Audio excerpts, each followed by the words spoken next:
सच्ची शिक्षा पढ़ेंगे, जिसके लेखक हैं महात्मा गांधी।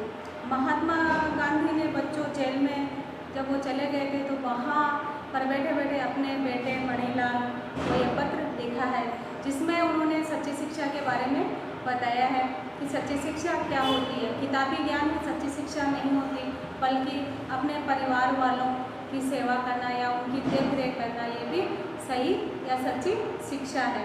पढ़ाई के साथ साथ हमें हमारे परिवार वालों का भी ध्यान रखना बहुत ज़रूरी है। जब गांधी जी जेल में चले गए थे तो उन्होंने अपने बेटे को ये पत्र लिखा। उनकी पत्नी बा जो थी वो बीमार थी और बड़े बेटे ने ही अपने परिवार को संभाला। तो परिवार को संभालना ही सच्ची शिक्षा बताई गई है। ये प्रत्येक मनुष्य का कर्तव्य होता है कि हमें हमारे परिवार वालों की भी सेवा करनी चाहिए, उनका हमें ध्यान रखना चाहिए। नहीं कि हमें हमेशा किताबी कीड़ा ही बने रहना चाहिए, सिर्फ किताबी ज्ञान ही लेना चाहिए। किताबी ज्ञान के साथ साथ हमें व्यवहारिक शिक्षा का ज्ञान लेना भी बहुत जरूरी है, ये इसमें बताया गया है। अब हम पढ़ लेते हैं इसके शब्दार्थ। उदारता यानी दानशीलता, निर्माण यानी बनाना, आमोद प्रमोद रंग रलिया, निर्वाह उजाला करना, भविष्य आने वाला समय, जिम्मेदारी उत्तरदायित्व, संग्रह एकत्रित करना या इकट्ठा करना, चरित्र गुणों का समूह है, कर्तव्य इसे करना चाहिए, स्वाभाविक सहज, खर्च व्यय, तुलना बराबरी, चेष्टा प्रयत्न करना, सुव्यवस्थित सही स्थान पर ठीक से रखना। अब पढ़ते हैं पाठ। ये जो पाठ है वो महात्मा गांधी ने अपने पुत्र मणिलाल को जेल से लिखा है। अपने पुत्र को समझाते हुए उन्होंने ये पत्र लिखा है कि प्रिय पुत्र, हर महीने एक पत्र लिखने और पत्र आने का अधिकार मुझे मिला है।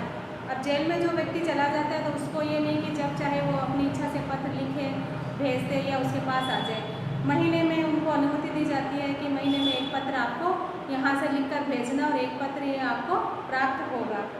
अब मैं पत्र लिखूँ किसे? मिस्टर रिच का, मिस्टर पोलक का, और तुम्हारा ख्याल मुझे बारी बारी से आता था। इस समय तुम्हारा ही ध्यान मुझे बराबर आ रहा है।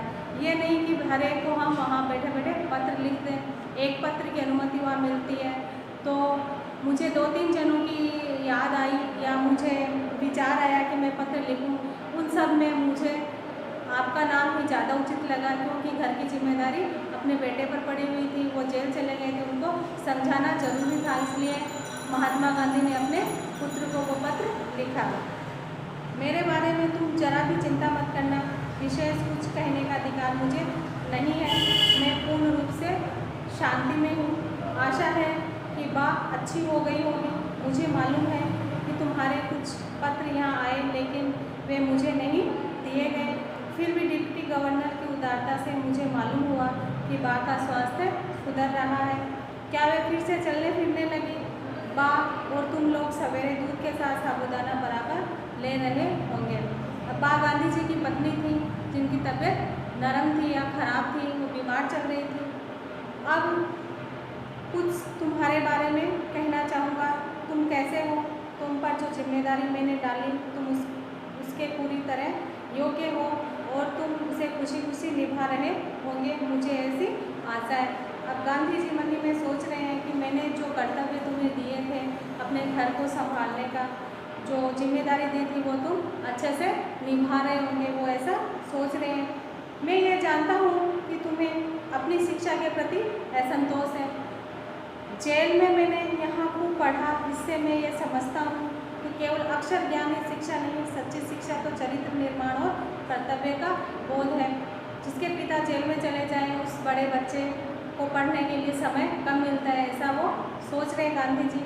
परंतु सच्ची शिक्षा किताबी ज्ञान ही नहीं है, सच्ची शिक्षा तो चरित्र का निर्माण और कर्तव्य का बोध है। अगर तुम्हें कर्तव्य का बोध हो गया तो तुम्हारी शिक्षा पूर्ण हो गई। गांधी जी ऐसा मानते हैं। यदि यह दृष्टिकोण सही है और मेरे विचार से यह बिल्कुल सही है तो तुम सच्ची शिक्षा प्राप्त कर रहे हो।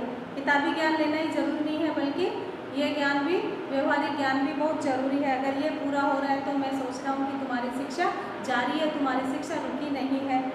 आजकल तुम्हें अपनी बीमार माँ की सेवा का अवसर मिला। रामदास और देवदास को भी तुम संभाल रहे हो। अब उनके 2 बेटे और थे, मणिलाल से छोटे भाई थे रामदास और देवदास। उनकी भी जिम्मेदारी मणिलाल पर आ गई थी। यदि यह काम तुम अच्छी तरह और खुशी खुशी कर रहे हो तो तुम्हारी आधी शिक्षा इसके द्वारा ही पूरी हो जाती है। एक बात मैं कहना चाहता हूँ कि आमोद प्रमोद एक निश्चित आयु तक ही शोभा देता है। आमोद प्रमोद यानी खेलकूद एक निश्चित उम्र तक ही अच्छा रहता है या शोभा देता है। 12 वर्ष की उम्र के बाद बच्चों में जिम्मेदारी और कर्तव्य का भाव होना चाहिए। उन्हें अपने आचार विचार में सत्य और अहिंसा के प्रयोग की चेष्टा करनी चाहिए, और यह वे हार समझकर नहीं करें, बल्कि एक आनंद का अनुभव करते हुए करें। यह आनंद कृत्रिम भी नहीं होना चाहिए, यह सरल और स्वाभाविक होना चाहिए। मैं जब तुमसे काफ़ी छोटा था तो मुझे स्वयं अपने पिताजी की सेवा करने में बहुत आनंद मिलता था। 12 वर्ष की आयु के बाद आमोद प्रमोद का बहुत ही कम, बल्कि नहीं के समान ही अवसर मुझे मिला है। यानी कि 12 वर्ष की उम्र के बाद आमोद प्रमोद, घूमना फिरना या मस्ती करना बच्चे को कम कर देनी चाहिए और अपनी जिम्मेदारियों का बोध उसे करना चाहिए। संसार में 3 बातें सबसे बड़ी महत्वपूर्ण हैं। इनको प्राप्त कर तुम संसार के किसी कोने में जाओगे तो अपना निर्वाह कर सकोगे। ये 3 बातें हैं। ये महत्वपूर्ण 3 बातें गांधी जी बता रहे हैं कि अगर ये 3 बातें आप अपने जीवन में ढाल लोगे तो कहीं भी आप रुकोगे नहीं, अपने लक्ष्य तक आप पहुँच ही जाओगे। अपनी आत्मा को, अपने आप का और ईश्वर का सच्चा ज्ञान प्राप्त करना। इसका मतलब यह नहीं कि तुम्हें अक्षर ज्ञान नहीं मिलेगा, वह तो मिलेगा ही, लेकिन तुम उसी की चिंता करो, यह मैं नहीं चाहता। इसके लिए तुम्हारे पास अभी बहुत समय है। अक्षर ज्ञान तो इसलिए होता है कि जो कुछ तुम्हें मिला है उसे तुम दूसरे को दे सको। अक्षर ज्ञान का मतलब होता है कि जो तुम्हें सीखा है वो तुम दूसरे तक पहुंचा सको। इतना और याद रखना कि अब से हमें गरीबी में रहना है। जितना अधिक मैं विचार करता हूँ उतना ही अधिक मुझे लगता है कि मैं गरीबी में ही सुखी हूँ। अमीरों की तुलना में गरीब अधिक सुखी होते हैं। खेत में घास और गड्ढा खोदने में पूरा समय देना। भविष्य में हमें अपना जीवन निर्वाह इसी से करना है। अब ये नहीं कि हमें अमीरी में जीवन जीना, बल्कि हमें गरीबी में जीवन जीना है। इसलिए खेत में गड्ढा खोदना और खेत का काम करना, इसको ज़्यादा आपको समय देना है। मेरी इच्छा है कि अपने परिवार के तुम एक योग्य किसान बनो। सभी औजारों को सदा साफ और सुव्यवस्थित रखना। अक्षर ज्ञान में गणित और संस्कृत पर पूरा ध्यान देना। भविष्य में संस्कृत तुम्हारे लिए बहुत उपयोगी सिद्ध होगी। इन दोनों विषयों को बड़ी उम्र में सीखना कठिन है। संगीत में भी बराबर रुचि रखना। हिंदी, गुजराती और अंग्रेजी के चुने हुए भजनों एवं कविताओं का एक संग्रह तैयार करना चाहिए। वर्ष के अंत में तुम्हें अपना ये संग्रह बहुत मूल्यवान प्रतीत होगा। काम की अधिकता से मनुष्य को घबराना नहीं चाहिए। अगर बहुत काम आ जाता है तो उसे घबराना नहीं चाहिए, बल्कि एक के बाद एक धीरे धीरे उस कार्य को कर लेना चाहिए। और नहीं ये सोचना चाहिए कैसे होगा और पहले क्या करें। शांत चित्त से और सोच समझकर यदि तुमने सभी सद्गुणों को प्राप्त करने की चेष्टा की तो वे तुम्हारे लिए बहुत उपयोगी और मूल्यवान सिद्ध होंगे। तुमसे आशा है कि घर के लिए जो भी तुम खर्च करते हो उसके पैसे का हिसाब रखते होगे। और एक सबसे महत्वपूर्ण बात यह है कि जो पैसा तुम्हें दिया जाता है उसका हिसाब रखना बहुत जरूरी है।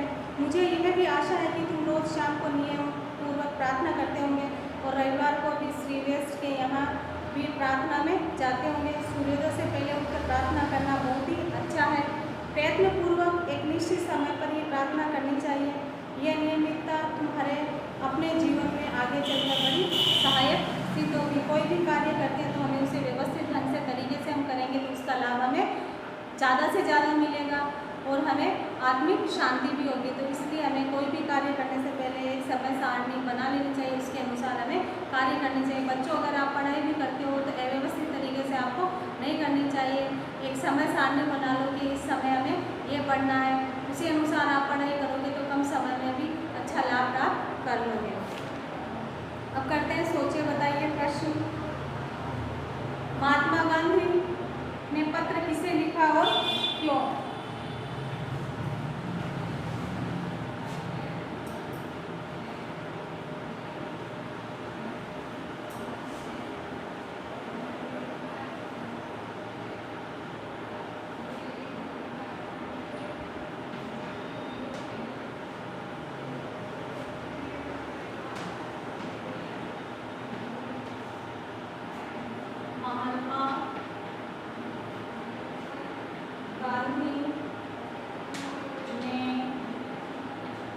पत्र अपने पुत्र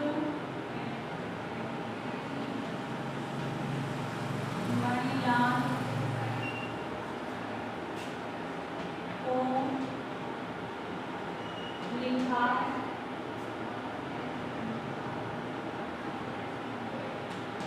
क्योंकि इसे सच्ची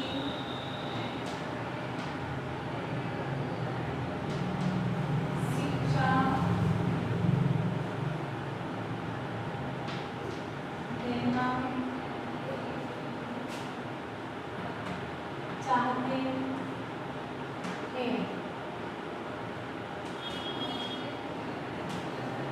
अगला प्रश्न है, काम की अधिकता की समस्या को कैसे सुलझाना चाहिए?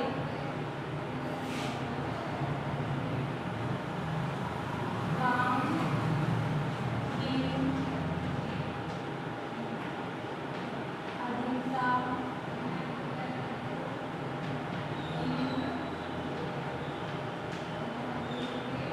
समस्या को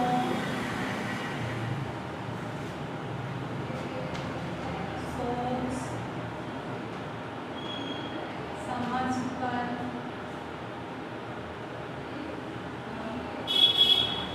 शांत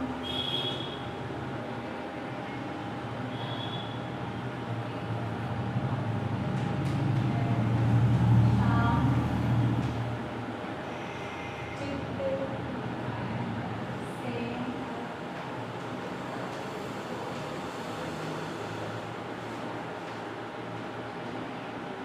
सुलझाना चाहिए।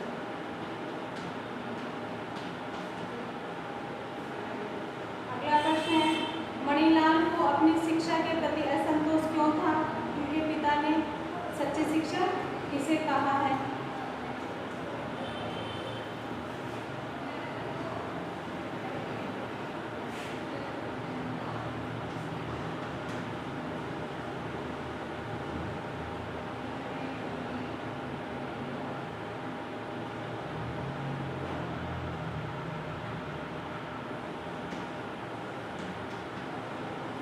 मणिलाल पर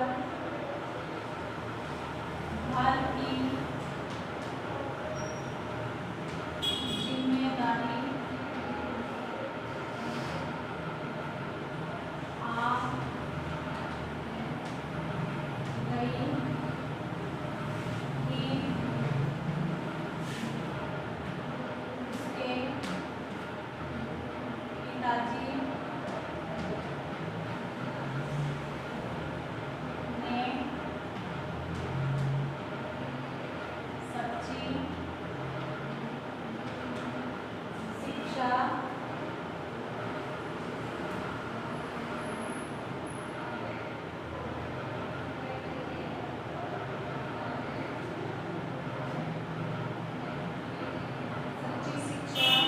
जिम्मेदारी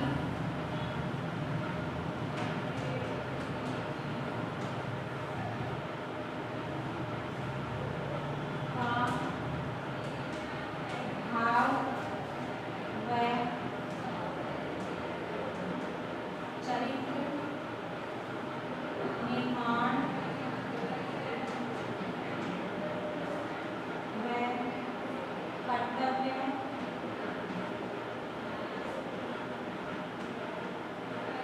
कर्तव्य बोध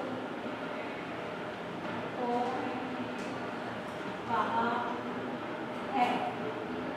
अगला प्रश्न है, गांधी जी का कौन सा विचार आपको सबसे अधिक पसंद आया? इस पाठ के आधार पर बताइए।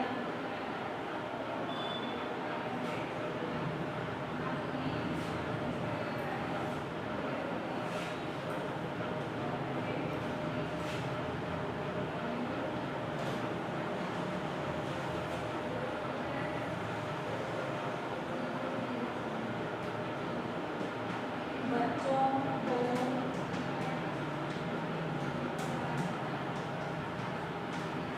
जिम्मेदारी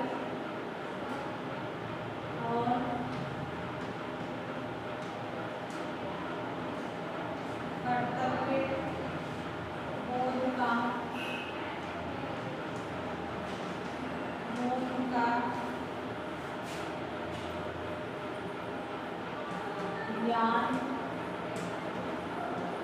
होना,